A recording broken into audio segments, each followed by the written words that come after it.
Hola, mi nombre es Eric Cabrera, soy estudiante de Medicina del segundo año, sección 5. En esta ocasión estaré hablando un poco sobre las enfermedades cerebrovasculares. Pero primero tenemos que saber un poco sobre la irrigación cerebral para saber cómo ocurren todos estos trastornos en el cerebro.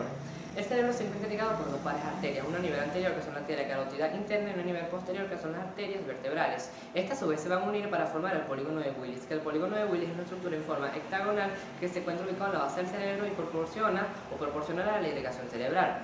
La arteria carótida interna. Esta nace de la arteria carótida común, que a su vez nace directamente de la aorta o del tronco arterial brachiocefálico. Esta se va a introducir en el cráneo y va a dar origen a dos arterias muy importantes, que son la arteria cerebral anterior y la arteria cerebral media. Estas a su vez van a proporcionar una irrigación a una mayor parte del encéfalo, proporcionando oxígeno y nutrientes. También va a proporcionar una irrigación a los lóbulos, como el lóbulo parietal, el lóbulo frontal y una parte del lóbulo temporal. La arteria vertebral. Esta, como la arteria carótida común, nace de la aorta o de la arteria subclavia. Esta vez de forma ascendente a nivel posterior y se va a unir y va a formar la arteria basilar. La arteria basilar se va a encargar de irrigar el tronco cerebral y el cerebelo. Esta, a su vez, a su parte final, va a dar origen a dos grandes arterias muy importantes, una a nivel de la izquierda y una a nivel de la derecha, que son las arterias cerebrales posteriores, que estas van a formar gran irrigación de suma importancia a una parte central del cerebro, que es el tálamo, y también a los lóbulos temporales y a los lóbulos occipitales. Ya que sabemos un poco sobre la irrigación cerebral, podemos hablar un poco sobre el SB o las enfermedades cerebrovasculares.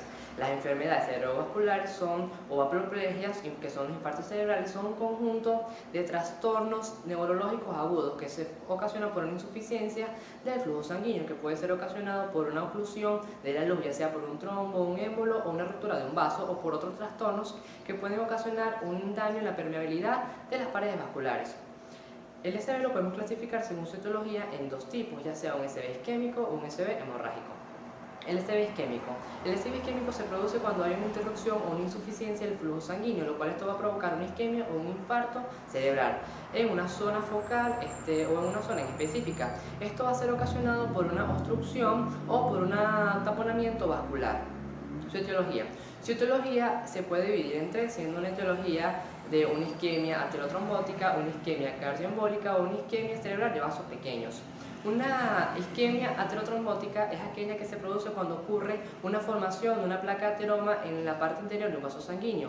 Esta placa se va a convertir en un trombo y va a viajar hacia las arterias cerebrales. Algunos factores de riesgo, o esto puede ser ocasionado por la hipertensión arterial, el tabaquismo o por la obesidad cuando hay niveles altos de colesterol.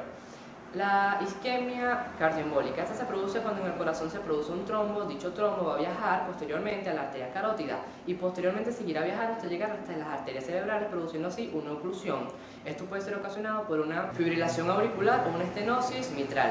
Luego tenemos la isquemia cerebral de vasos pequeños. Esto se da más que todo, estos son trastornos arteriales o lipoalinosis que afectan principalmente a las arterias de menor tamaño que se encuentran en lo profundo de la corteza cerebral, o provocando así unos infartos en forma de lagunas. Y aquí sale el nombre de infartos lacunares, lo cual esto ocurre por una microateromas.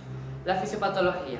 Cuando ocurre una oclusión de un vaso intracraneal, esto disminuye el flujo sanguíneo en la región encefálica que se encuentra irrigando, por lo cual el infarto puede ocurrir por dos mecanismos, ya sea por una ruta necrótica, que esto ocurre cuando hay una degradación del citoesqueleto celular, lo cual esto se proporciona por una falta de sustratos energéticos necesarios para la célula, y también se encuentra en la ruta de la apoptosis.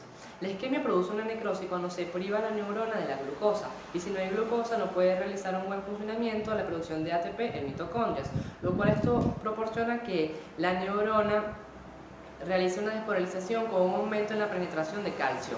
Esto produce una destrucción catalítica de la membrana y también daña las funciones vitales de las células.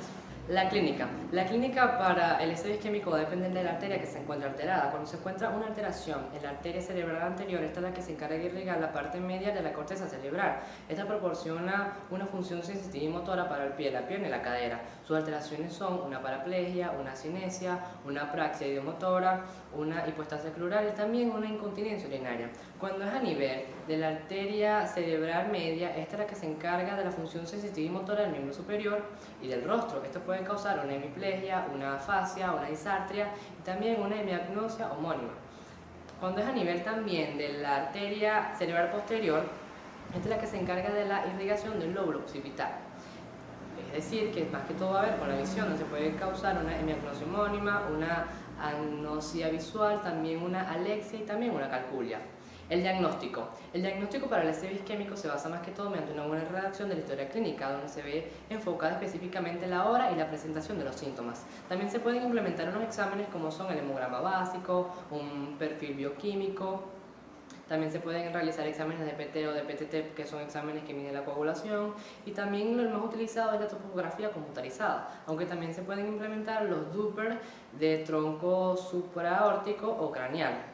En algunos casos también se puede implementar lo que sería una escala de Cincinnati, lo cual esto consiste en una mnemotecnia que se llama PRISA. Esto consiste en colocar 3 preguntas o hacerle 3 preguntas al paciente, con lo cual se puede determinar si es un SB isquémico. Estas preguntas son: pronuncie su nombre, aquí se podrá verificar si presenta afasia. También que intente sonreír para saber si tiene una parálisis facial. Y la última sería alzar las manos o alzar los brazos para ver si tiene una debilidad motora.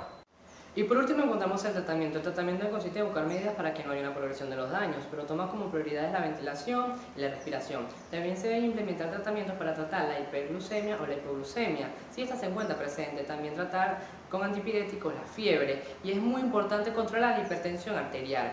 También se pueden implementar fármacos de antidegradación plaquetaria, lo cual estos son el ácido acetilsalicílico y las estatinas, lo cual esto ayuda a que haya una disminución de la formación de las placas de ateroma, y también actúan como antiinflamatorios y antitrombóticos.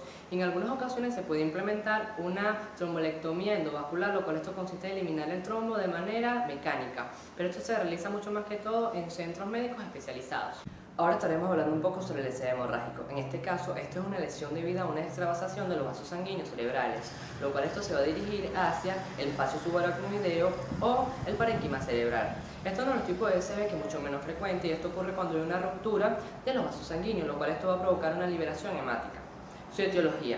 Su etiología va a depender de su localización, ya sea una hemorragia intraparenquimatosa o una hemorragia subaracnoidea. Cuando es una hemorragia intraparenquimatosa, esto se debe a que la sangre se encuentra localizada en el tejido cerebral, y esto ocurre de una forma no traumática. Entre sus causas más frecuentes son más predominantes en personas mayores de 40 años, y una de esas causas más comunes son unas malformaciones vasculares, también el uso excesivo de drogas y también personas que sufran de hipertensión arterial. Cuando es una hemorragia subaracnoidea, esto se debe a que la hemorragia se encuentra localizada en el espacio subaracnoideo. Esto ocurre por una ruptura de un aneurisma de una arteria del polígono de Willis. Esto ocurre de manera espontánea, y una de sus causas más frecuentes son la hipertensión arterial, el tabaquismo y también una vasculitis del sistema nervioso central. Su fisiopatología. Cuando se desarrolla una ruptura de un aneurisma, esto va a desencadenar una hemorragia cerebral, lo cual esto va a conllevar a una hipertensión endocranial y también una alteración de los mecanismos de autorregulación de la circulación, lo cual esto a su vez va a desarrollar una isquemia local o un infarto. Esta hemorragia puede presentarse en una zona local, pero también puede desviarse o trasladarse hacia zonas donde se encuentra el tejido sano. La clínica. La clínica va a aparecer de manera espontánea, y también va a haber una disminución a nivel de la conciencia. También va a aparecer cefalea y emesis.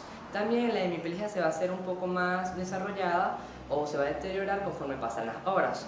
También la cara suele desviarse hacia un lado, aparece la afasia. También el brazo y la pierna tienden a mostrarse un poco más débiles conforme pasan las horas o a pasar el tiempo en que se está presentando esta enfermedad. También aparece una desviación de la visión hacia las extremidades paréticas. El diagnóstico. El diagnóstico en forma sistemática se puede mandar a realizar una bioquímica sanguínea, como también estudios hematológicos en el paciente, pero la prueba de diagnóstico más utilizada y efectiva es una tomografía computarizada, como también una resonancia magnética. La resonancia magnética va a ayudar a mostrar eventos que pueden pasar desapercibidos en una tomografía computarizada. Dichos eventos que pueden pasar desapercibidos son microateromas. Y por último encontramos el tratamiento. El tratamiento va a depender si es una hemorragia subaracnoidea o una hemorragia intraparenquimatosa. Cuando es una hemorragia subaracnoidea se deben aplicar vasodilatadores como son la nifedipina, más un calcio-antagonista, más un laxante, más un manejo del edema, más profilaxis de convulsiones con anticonvulsivos. Cuando es una hemorragia a nivel intraparenquimatosa se deben tratar las causas con sus complicaciones.